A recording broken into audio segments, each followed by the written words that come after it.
بسم اللہ الرحمن الرحیم. کیسے ہیں بیٹا آپ لوگ 8th کلاس کے اسٹوڈنٹس؟ میں نے آپ کو پچھلے لیکچر میں قائد اعظم محمد علی جناح کے موضوع پر ایسے یعنی مضمون پڑھایا تھا، جو کہ ہم نے فرسٹ ہاف آدھا مضمون پڑھ لیا تھا، اس کا پہلا آدھا حصہ. امید ہے آپ نے وہ یاد کر لیا ہوگا. آج ہم اسی موضوع یعنی ایسے مضمون قائد اعظم محمد علی جناح کے بارے میں نیکسٹ یعنی سیکنڈ ہاف پارٹ اگلا آدھا حصہ اس کا پڑھیں گے. یہ آپ کے گرامر والی جو بک ہے، گائیڈ بک جو ہے، اس کے پیج نمبر 194 پر بیٹا وہاں پر یہ موجود ہے. وہاں سے ہم آپ کو یہ پڑھا رہے ہیں. آپ لوگ اپنی کتابیں کھول لیں اور ہم وہاں سے پڑھتے ہیں. تو جیسا کہ آپ دیکھ رہے ہیں بیٹا، ہم گائیڈ کا پیج نمبر 194 اور یہاں تک ہم نے پڑھ لیا تھا. ہم قائد اعظم کے بارے میں پڑھ رہے تھے کہ وہ کہاں پیدا ہوئے، ان کے والد کا نام کیا تھا، انہوں نے اپنی تعلیم کہاں سے حاصل کی، اور پھر وہ وکیل بن گئے، اور اس کے بعد انہوں نے مسلمانوں کے لیے کس قدر محنت کی، کوشش کی اور ہمارے لیے پاکستان بنایا. اس بارے میں ہم گفتگو کر رہے تھے. تو آگے ہم پڑھنے جا رہے ہیں اس پوائنٹ سے آگے نیکسٹ ہاف پڑھ رہے ہیں. دا بیہیویئر رویہ آف ہندوؤں کا رویہ واز تھا ٹربلسم، انتہائی تکلیف دہ تھا، یعنی تنگ نظری کا تھا.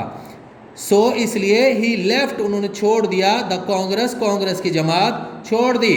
ہندوؤں کا نظریہ بہت ہی خراب تھا، اچھا نہیں تھا، اس لیے انہوں نے وہ کانگریس کی جماعت چھوڑ دی.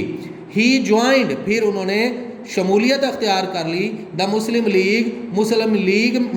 لیگ میں، اینڈ میڈ، اور کیا، اٹ اسے یعنی بنا دیا، دا بگیسٹ پارٹی، سب سے بڑی جماعت، آف دا مسلمز، مسلمانوں کی، ان انڈیا، ہندوستان، اور اسے مسلمانوں کی سب سے بڑی جماعت بنا دیا. آپ مسلم لیگ میں شامل ہو گئے اور اسے ہندوستان کی مسلمانوں کی سب سے بڑی جماعت بنا دیا. ان 1940، سن 1940 میں، ہی آپ نے ڈیمانڈڈ، مطالبہ کیا، دیٹ کہ انڈیا، ہندوستان کو، شوڈ بی ڈیوائیڈڈ، تقسیم کر دیا جانا چاہیے، انٹو میں 2 اسٹیٹس، 2 ملکوں میں، 2 ریاستوں میں، انڈیا، ہندوستان، اینڈ پاکستان، اور پاکستان، ہندوستان اور پاکستان 2 ریاستوں میں تقسیم کر دیا جانا چاہیے. دا ہندوؤں نے، اینڈ، اور دا انگلش، اور انگریزوں نے، انگریز رولرز، حکمرانوں نے.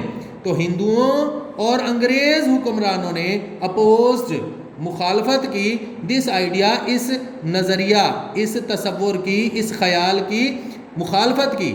ایز آ ریزلٹ، نتیجہ کے طور پر، آف ہز، ان کی، اینڈ لیس، انتہائی شدید، ان تھک، ایفورٹس، کوششوں سے، آخرکار ان کی ان تھک کوششوں سے، پاکستان کیم، آ گیا، انٹو بینگ، وجود میں آ گیا، آن اگست 14، اگست کی 14 تاریخ کو، 1947، سن 1947 میں.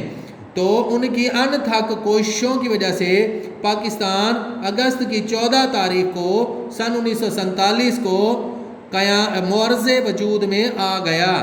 ڈیو ٹو، کی وجہ سے، اوور ورک، سخت محنت کرنے کی وجہ سے، حد سے زیادہ کام کرنے کی وجہ سے، ہز ہیلتھ، ان کی صحت، بروک ڈاؤن، خراب ہوتی چلی گئی.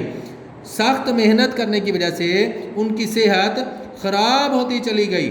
ہی ڈائیڈ، وہ وفات پا گئے، آن سپٹمبر 11، ستمبر کی 11 تاریخ کو، 1948، سن 1948 میں. وہ 11 ستمبر سن 1948 کو وفات پا گئے. دا ہول نیشن، پوری قوم، مورنڈ، دکھ میں ڈوب گئی، انتہائی شدید صدمے میں ڈوب گئی، ہز ڈیتھ، آپ کی موت پر، آپ کی وفات پر پوری قوم صدمے میں ڈوب گئی، یعنی پوری قوم کو آپ کی وفات کا بہت زیادہ دکھ ہوا. ہز موٹو، آپ کا قول، از ہے، فیتھ، ایمان، ڈسپلن، نظم و ضبط، اینڈ اور یونٹی اور اتحاد، ایمان، اتحاد اور تنظیم. آپ کا قول ایمان، اتحاد اور تنظیم ہے. میں خدا کرے ہز سول، آپ کی روح ریسٹ ان پیس، جنت عطا فرمائے. خدا آپ کی روح کو جنت عطا فرمائے، یعنی اللہ ان کی روح کی مغفرت فرمائے. آمین. تو بیٹا یہ نیکسٹ آف جو ہے یہ آپ نے آگے یاد کر لینا ہے. اللہ حافظ.